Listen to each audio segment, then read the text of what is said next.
I used to believe I knew everything about my wife, Emily.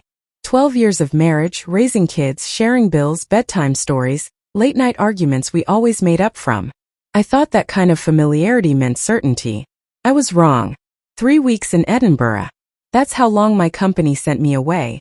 Long enough to miss home, long enough for something to feel off. When I said goodbye, Emily smiled the way she always did. Calm. Reassuring. Too reassuring. I hugged the kids, promised I'd be back before the weekend. She said everything would be fine, that nothing would change. But from the moment I walked out that door, something had already changed. The unease. The second night, a strange feeling crawled under my skin. A whisper of unease I couldn't shake. I brushed it off until I walked into the hallway and smelled bleach. Not the normal weekend cleaning scent, this was sharp, fresh, recent. The living room was colder, like someone had been pacing through it. Emily called that night. Her voice cheerful, practiced. Everything's normal, Tom. Don't worry about a thing. But there was a pause, a tiny fragile pause that made my grip tighten around the phone. Her smile wasn't the one from our early years. It didn't warn me. It warned me. The door. When I finally returned home, everything looked ordinary. Too ordinary. Then I saw it. A door I had never seen before. Hidden behind the utility shelves in the laundry room. Painted the same beige as the wall. Perfectly blended. Perfectly disguised. Emily? What's behind this door?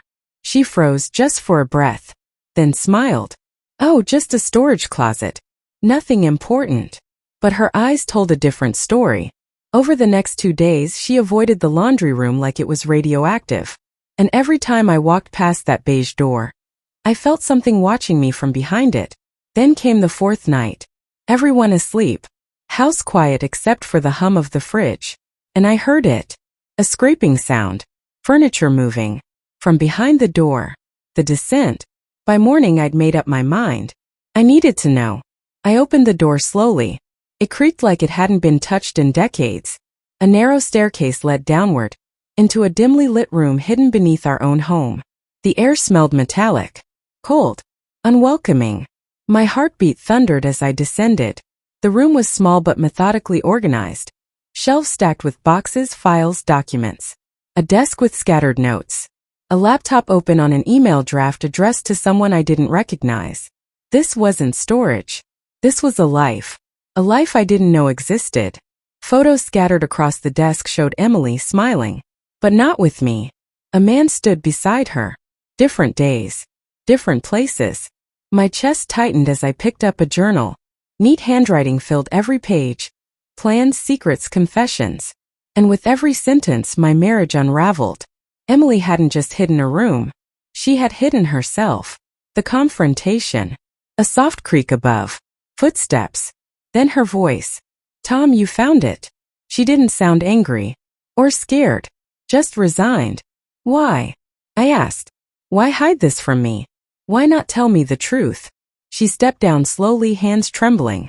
Because I needed something for myself. A space where I could think. Make choices without being judged. Without feeling trapped.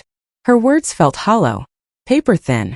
3 weeks away and you built a secret life under our home. I whispered.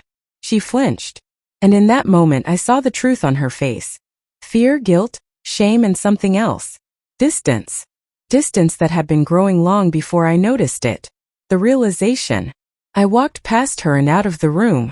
Closed the hidden door gently, as if slamming it would break whatever was left of us. In the living room the kids played, laughing. Unaware their home had just cracked open. Emily followed behind me, voice shaking. I wanted to tell you. I just didn't know how. I looked at her. Really looked. And I finally understood. Love doesn't need secret rooms. Love doesn't grow in the dark. Love doesn't survive behind careful lies. Emily, I said quietly, I need time. To think. To understand if we even have anything left worth saving. Because whatever we had, this wasn't it.